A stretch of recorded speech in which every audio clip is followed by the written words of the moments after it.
Hi everyone! In this video you will learn how to play Moira like a pro in Overwatch. Learn when to use Biotic Orb for healing or damage based on the situation. Use Healing Orb to support your team and Damage Orbs to pressure enemies.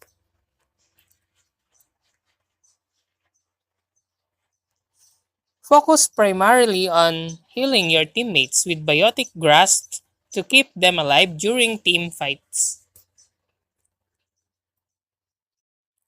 Balance your use of Biotic Grasp to heal while also replenish your healing meter by dealing damage with Biotic Grasp.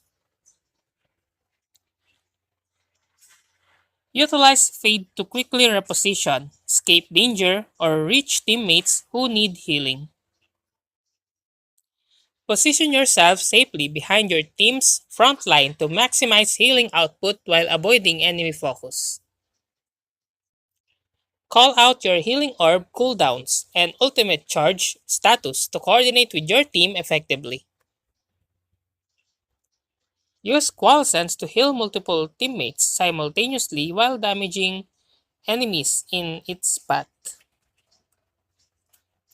Coordinate Qual Sense with other ultimates like Graviton Surge or Earth Shatter to maximize its impact in team fights. Maintain awareness of both your team's health status and enemy threats to prioritize healing and survival. Use Fade and Biotic Orb defensively to retreat safely if you're low on health or outnumbered. Use Biotic Grass to pressure enemy supports or low health targets, forcing them to retreat or waste resources. Adjust your playstyle and orb usage based on the enemy team composition to maximize effectiveness.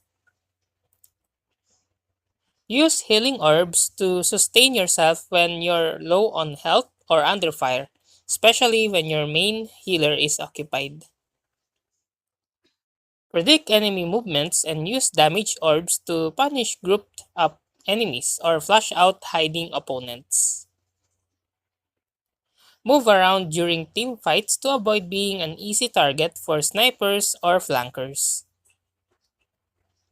And save Qual Sense for critical moments such as team fights or when your team needs sustained healing. And that's how to play Moira like a pro in Overwatch. If you like this video, please click the like and subscribe and ring the bell icon to notify you to our next video. Thank you for watching!